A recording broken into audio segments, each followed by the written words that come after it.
Hello, everyone. My name is Paulette Lee, and welcome to the Microsoft and BlueVoyant webinar on cybersecurity in education sector. This webinar should be about 45 minutes in length. We have two excellent and expert speakers today from Microsoft and BlueVoyant. I will let them introduce themselves in a minute. We are broadcasting this through Microsoft Teams, so if you are part of this webinar and ask questions, or at the end, you can actually come off mute and have a dialogue with our speakers. You are consenting to agreeing to our code of conduct, which will be posted in the chat window shortly. Feel free to post any questions in the chat window. We will bring them in at the end of the webinar and have a discussion around them. The deck and webinar will be shared with you in about 7 to 14 days after the webinar for those that register. So if you haven't registered for this event, please do so now with the link that's in the window as well. So with that, I will turn it over to John to introduce himself and our BlueVoyant speaker, Mona, and then we'll get started. Over to you, John. All right, thank you, Paulette. Good morning and good afternoon, everyone, depending on where you may be. My name is John Schmelzeis. I'm a Director of Partner Development in the Global Partner Organization at Microsoft, and I have the great privilege of working with partners like BlueVoyant and looking forward to today's discussion. Mona, did you want to introduce yourself? Sure. Hi, my name is Mona Gadiri. I'm the Director of Product Management at BlueVoyant. And I'm excited to talk to you guys today about security operations and controls and how they best overlay for education customers. Well, let's go ahead and get started.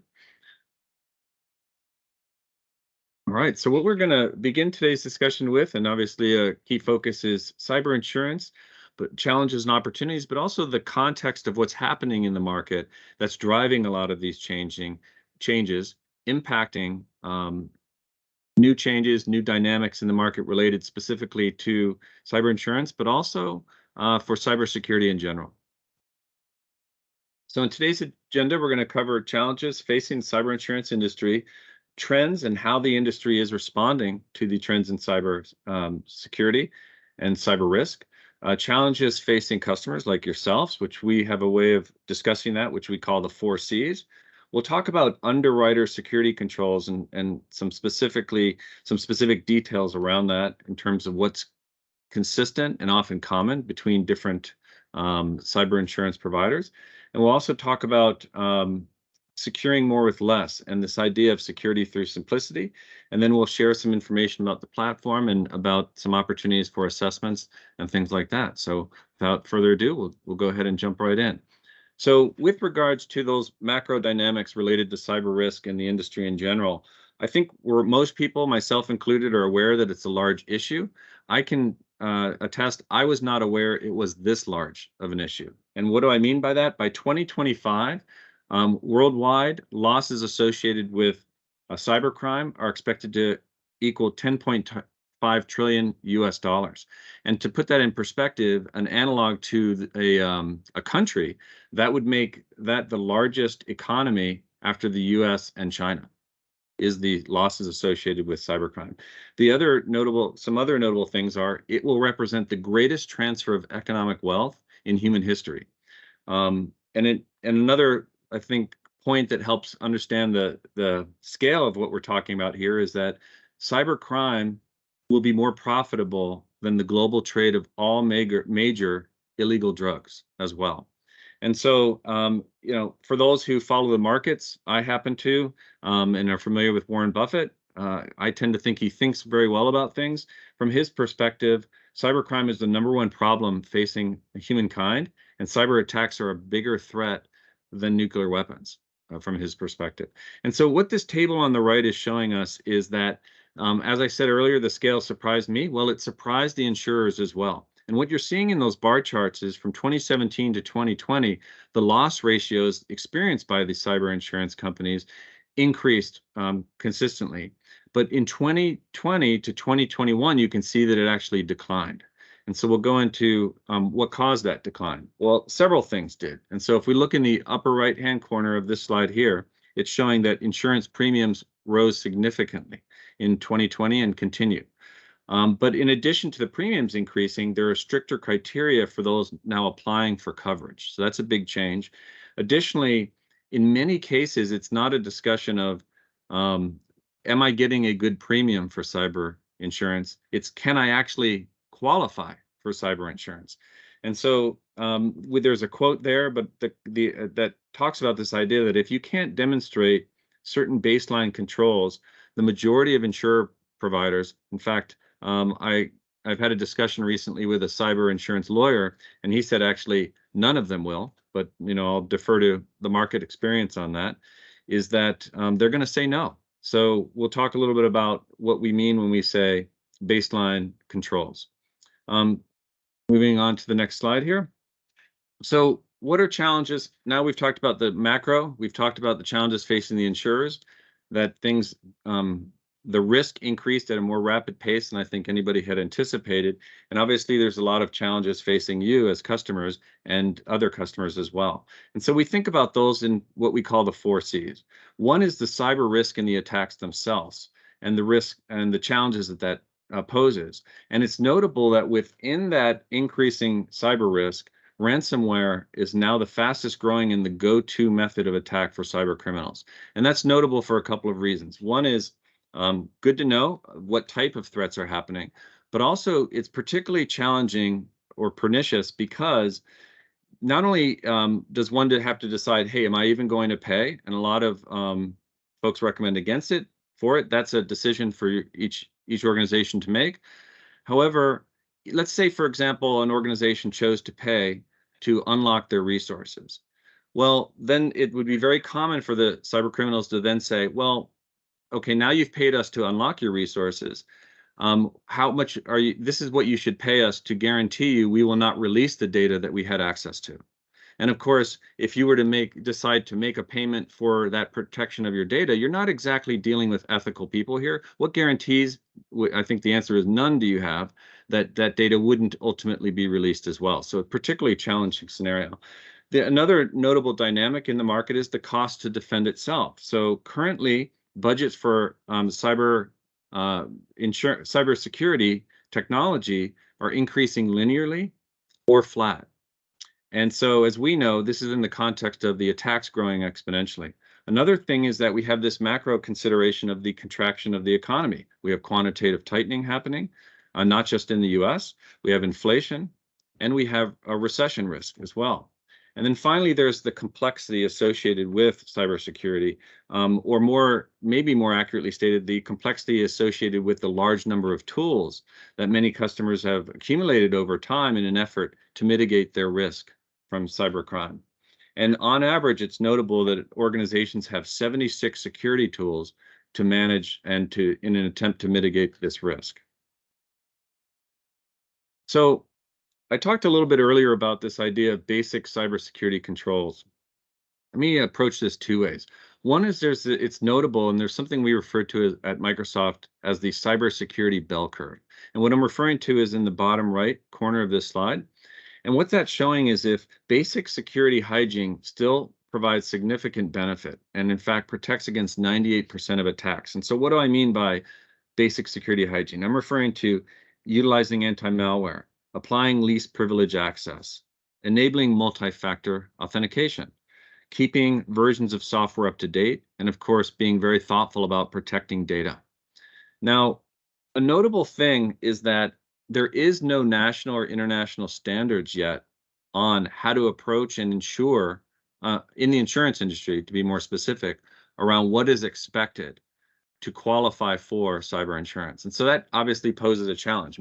Put another way, in other words, depending on which cyber insurer you're talking to, the requirements will vary, right?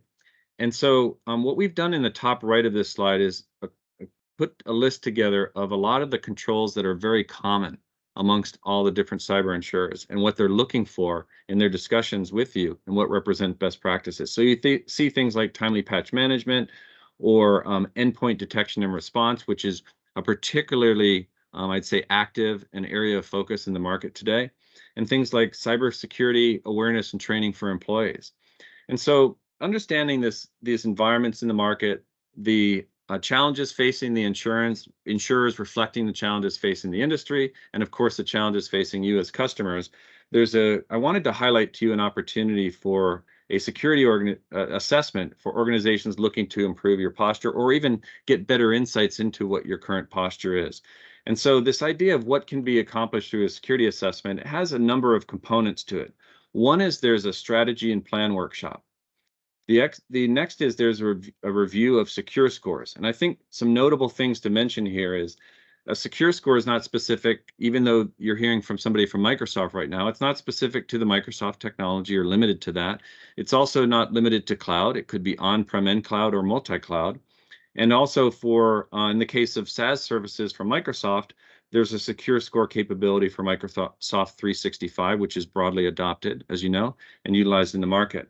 And then there's a cost savings analysis. And I talked earlier, I touched on it anyway, this concept of security through simplicity.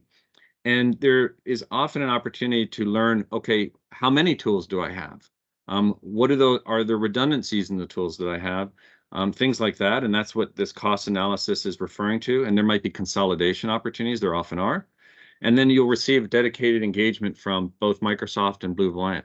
And I know, Mona, if you would, please, I know you've been involved, obviously, in a number of these workshops. Would love to get your thoughts on the security assessment and any, insights and color you could provide. Yeah, absolutely. I mean, one of the things that, really resonated with me when you were talking about this kind of lack of an industry standard or a lack of a shared standard is that, Microsoft has done a fantastic job kind of filling the gap there, right? With things like Secure Score and with these baseline assessments for Office 365 or M365 Defender, because who better than the tool creator to come up with what we think best practices should look like or what best practices are. And Microsoft uses partner influence and recommendations from us. We helped create a Sentinel best practices guide as an example, right, of best ways to do SIM monitoring and logging, right? But it's really nice to at least have the vendors or vendors like Microsoft stand up and say, well, we can help be that standard, or we can help create that standard, right? Using things like Secure Score. And so that means that unlike other vendors who, are going to rely on some other cumbersome, non-existent, or you have to, buy some add-on to be able to see these things, right? Microsoft has a lot of out-of-the-box kind of visualizations to help you see, can I click that auto remediate button right there in the UI to help me improve my secure score, right? And then can I take that secure score to, that insurance provider and say, look, my score is in a really good place, right? This is validated by Microsoft on a continuous basis. What's better than that? So I think those two things really are super helpful as you think about cyber insurance. Right. Similarly, one other thing John mentioned was this idea of monitoring and endpoint detection and response. I love the way Microsoft has actually approached this idea of endpoint response to be much broader, right? With that E5 license, they're looking at, Defender for Endpoint and Office and Identity, and Defender for Cloud Apps and Defender for Cloud, right? Kind of as all these other pieces that are really, really important to showing that you do have compliance in place and that you are doing proactive things like, setting the right controls or doing the right governance things in your environment. It's just really nice to be able to have a comprehensive way kind of to look at that answer kind of even beyond EDR. And it matters a lot for us service providers because it means that we can take something more standard to lots more customers, right? And help them satisfy this idea of doing more with less. Because Microsoft really does have a comprehensive tool set that paired with a really talented SOC or MDR, really can help you with, save, on cyber insurance. So you can really have this 1-2 punch, right? You get that idea of secure score and these kind of numbers and anchor yourself in this numerical way of in lieu of an industry standard, something, equivalent. And you also get that continuous monitoring side, which, cyber insurance providers love because any focus that you're putting on this, instead of a one-time effort, takes that idea of a cybersecurity assessment and makes it something living and breathing, which, has really been my passion and what I think is so compelling about this story. Great. Thank you, Mona. So in terms of this idea I mentioned earlier of the assessment, what I'd encourage or suggest is one is, request an assessment from BlueVoyant. And, if you also happen to have a Microsoft account team that works with you from a customer relationship standpoint, there's a good chance that that's available at no cost as well. So it's something where it will help you inventory and quantify what you have, look for consolidation opportunities specific to your organization. The second is that you can, at no obligation, and by the way, but all of these things referenced here are at no obligation, you can actively test out the Microsoft security technology as well. And then step 3 would be to make an informed decision at that point.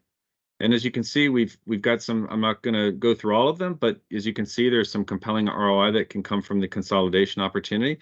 And I think the next logical question there is, well, then I'm looking for best of breed, or am I getting best of breed? And so what's notable is instead of just saying, hey, yes, it's best of breed, here's some third parties, Forrester and Gartner is what I'll share, what you're seeing here on these slides is that in the upper right-hand quadrant where you see the red dot is for Microsoft. And that's where you want to be. So in all these areas of security technology, Microsoft is a leader. And I mentioned earlier the real focus in the market on detection and response and XDR and SIM. And that's where you see we're a leader as well. And then on the next one, from a Gartner perspective, similar outcome here, right? Different categories of security areas. And again, Microsoft is best of breed. So the idea is you're getting a best of breed platform with best of breed components across different security areas as well. So at this point, Mona, did you want to walk us through the education scenario? Yeah, I think can advance the slides.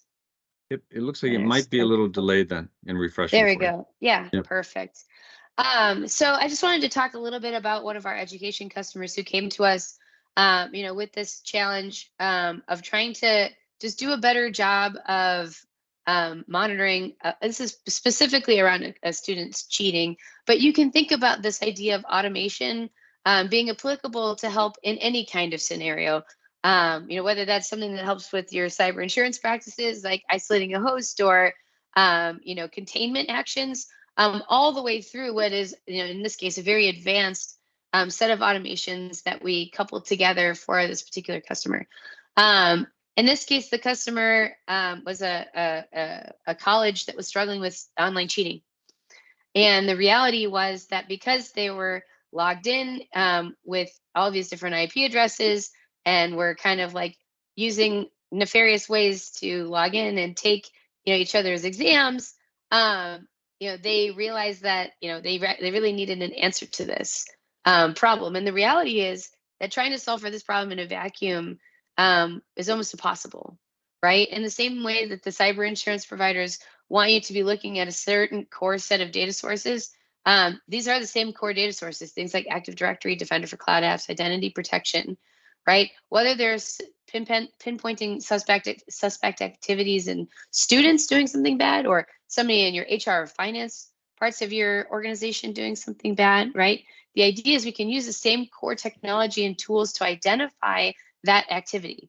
And once that activity is identified, right, we call them correlations, right? When we build a query to look for a very specific use case, right, we can then leverage these other additional response actions or business logic that you may want to associate with that particular action, right? So in this case, we made an automation workflow that would actually block the students from logging in, and would automate, automate telling the IT team that something, something bad was going on, right? And so in that case, you can actually just zip, that MFA kind of token out and say, that's not an active session anymore, right? And by blocking that session, right, that the student can no longer take that exam. Or in that other case, where it's a faculty member or a staff member who's doing something they shouldn't be doing, right? You can use the same kind of logic or the same kind of approach to really reduce the amount of risk, right? In this case, the students were trying to get access to something to get better grades. But in other cases, it could be a data exfiltration, or it could be, phishing, or other sorts of ways that people, get data out or try to get data out. And the most important thesis, right, is that regardless of whether you're trying to protect yourselves, you're trying to protect your students, you're trying to protect, your infrastructure, right? Microsoft makes it easy to do that by standardizing the ways and means in which we do these things, right? Logic apps, Sentinel, Microsoft 365 Defender really all come together into a more cohesive or comprehensive way of being able to actually give you a better security posture. Next slide. So I know John had mentioned a little bit this idea of doing a security assessment. I'd like to open up the opportunity for anybody on the call. If you're looking to get, or improve your security posture, please go ahead, scan this QR code. We'd love to get in touch with you. There are so many ways that we can help with the assessment, kind of what do you do next, help you build that roadmap, help you understand where your critical vulnerabilities are, identify the risks that are best worthy of your time, right? Let us help you. We want to do these workshops to help align your business priorities with your cybersecurity priorities, because like John mentioned, they're the same thing. They really are, right? When we start looking at losses, or we start looking at the overall impact to businesses, across the landscape today, there really is just such an opportunity to take advantage of what Microsoft has, right, and maximize your investment. If you're able to do one of these workshops, right, then the next easy step is taking that secure score to your cyber insurance provider and saying, look, I have my data, right? I have my ducks in a row. I have my resources in Azure set up properly, and my posture is in a place, right, where I should be getting discounts on my premium. I should be getting opportunities to have different packages made available to me because of my posture, right? And after reviewing your assets and doing that kind of support workshop with us, right, you may even find that you're ready to take the next step, right, which would be an MDR service with BlueVoyant, right? And that would bring that idea of coupling your secure score, your data in a single point in time assessment, or being able to continuously remediate or continuously improve your posture with that continuous monitoring and remediation of those bad actors or those bad nefarious folks who are trying to do something wrong. So I would love to get a chance to meet you. I would love to get a chance to do a security assessment with you, or with your customer, if you have somebody else who you think would be a good fit for this. The duration of the project, you have talented Microsoft experts like myself available to you, who really do want to help make your posture better and help you get to a place where you can start saving money instead of having cybersecurity being something you just spend money on. John, anything you'd like to add? No, I think at this point, why don't we go ahead and open the call to questions and discussion? I can, and additionally, I'm going to jump forward just quickly, and then I'll jump back here.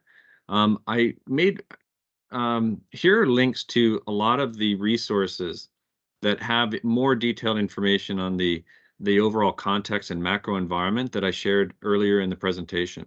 In fact, I'd like to draw everybody's attention to the link all the way at the bottom. In prior discussions that I've had, there's been a lot of interest in from people in the audience to review this, and I would encourage it as well. What it is we've referenced earlier this lack of industry standards. Well, the New York State government is working with insurers to try to help establish and share some thinking and some resources to establish some common standards in cyber insurance. And this article here, it's not a particularly lengthy read, and I'm referring to the bullet number 4 hyperlink.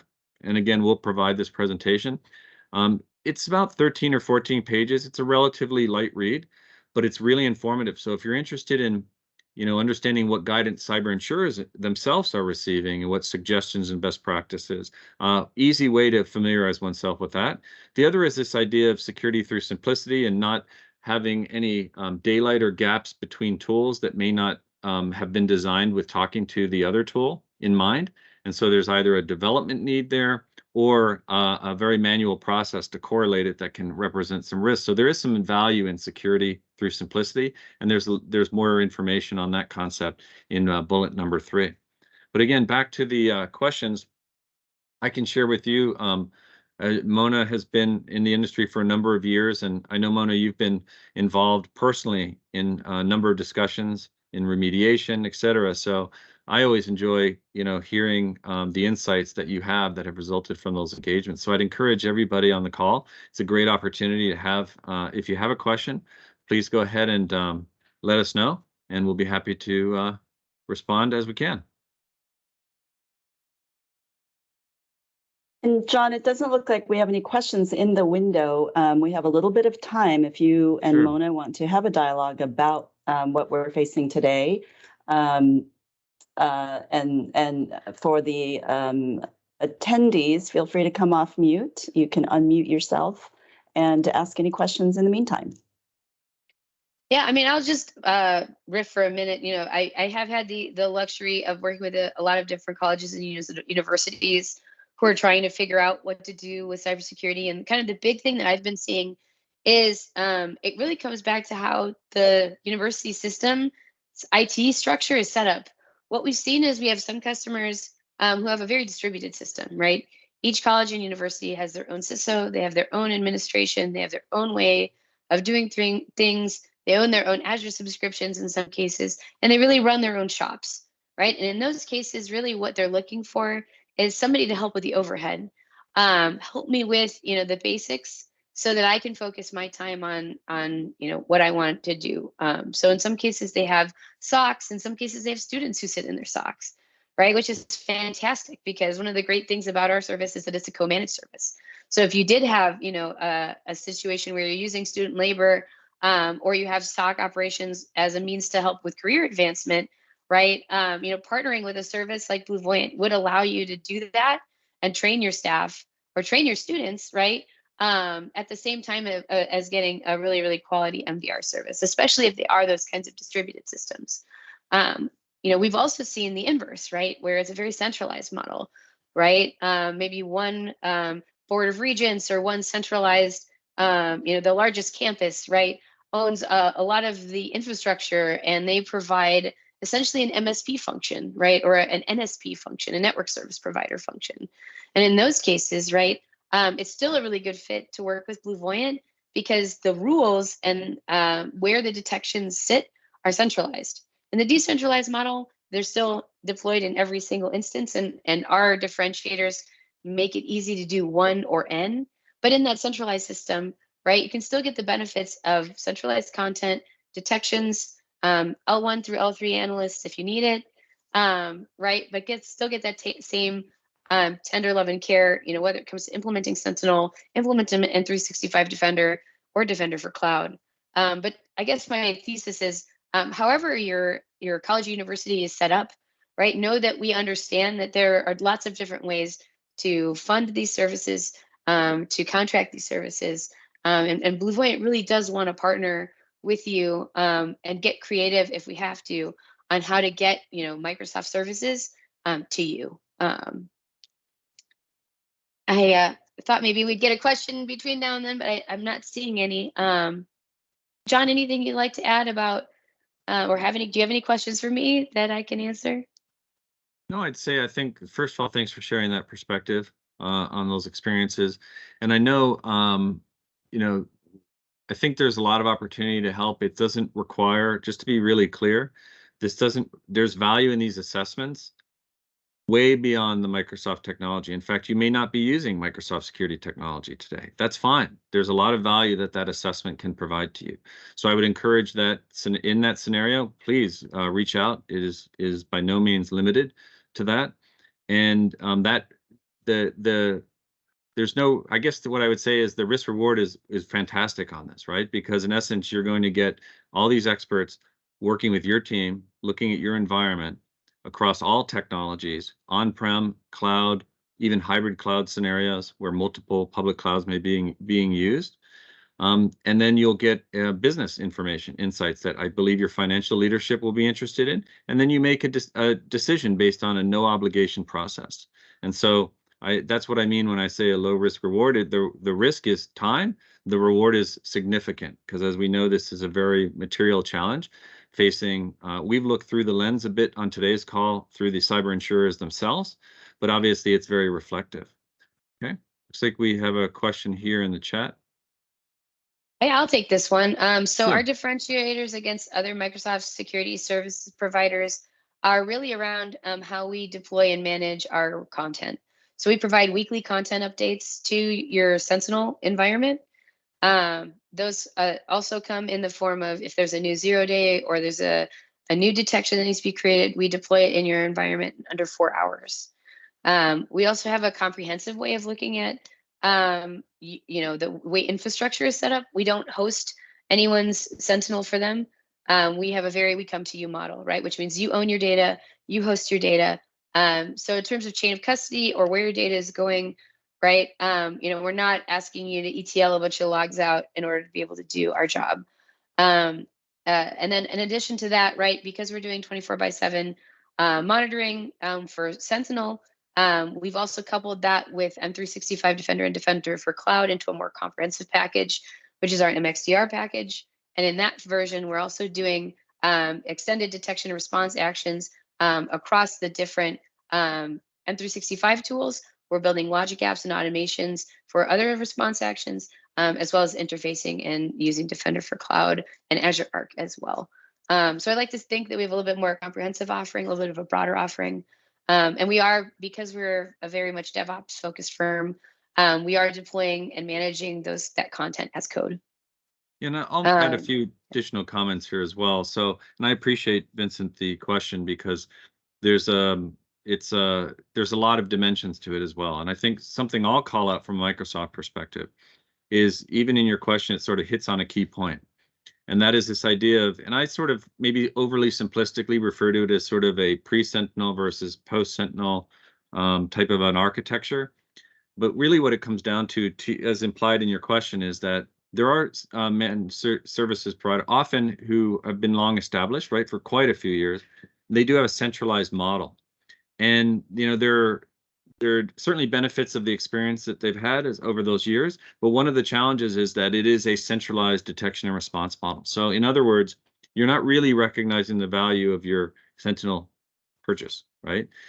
Because in essence, the magic, quote unquote, right, that detection and response logic, the learnings that go into it and the experience is done centrally, and in a number of cases on non-Microsoft technology. Yet in this model, your instance of Sentinel is where all the logic is applied and where it's updated, so that you are not dependent, meaning you could, in essence, say, I no longer want this service, and you have your environment and you have that logic, right? And so that is a big difference. And there's a self-sufficiency there. There's a continuity of business opportunity there that doesn't exist in other architectures. So I would call that one out. The other thing I'd call out with regards to BlueVoyant in particular is, they work in our partner advisory councils as well as very closely with our MSSP organization within Microsoft. And when I say MSSP organization, I'm referring to our product teams building these products, and even Mona in particular as well is providing input into those services. So there's great rapport and dialogue there. And so yeah, I'm one of the top 10 contributors in the Microsoft private security community. So yeah, I mean, we are about as close as you can get. And for sure, to your question, we are using your Sentinel instance. Where we want to add value is around case management, automation, and ticketing. So we use ServiceNow as our backend. And absolutely, we do a cost optimization exercise as part of our accelerators. You also get that as part of your quarterly business review with us. And we have what's called the data advisory workbook, which is part of what we deploy in your Sentinel instance. You can look at any given time, how many rules have fired? How much is this costing me? Is it worth it? Right? Because we know how important that is. We know how valuable that is. And so, for example, you brought up Palo Alto or other sorts of log, right? I mean, there are a million different ways using either DCRs, time ingest rules, lots of really, really great things that just Sentinel can do out of the box that you may need other things or other tools to do if you were using another SIM that you just don't have problems with. So yeah, we can optimize your Palo logs, syslog. We can help with collectors if you're struggling with collector management or collector infrastructure. We have best practices on pretty much any log source you can imagine. But Vincent, I would love to talk to you and do one of these assessments for you guys so that you can see the kind of work we do. The log optimization exercise is certainly something that we can also do, separate of whether or not you decide to purchase the service, though we find a lot of customers do. So you can email us at microsoft@bluevoyant.com. We'll get you in touch with the right person to talk to. You can also find me or John on LinkedIn and get in touch with us directly. We would be happy to continue the conversation, or talk to you guys about any other problems that you might be encountering, either coming off of another SIM or deciding that you have Sentinel already, but you want to make some changes, or you want to go beyond the rules that come out of the box of Microsoft, right? Because you're sick of making small changes yourselves or tweaking those rules.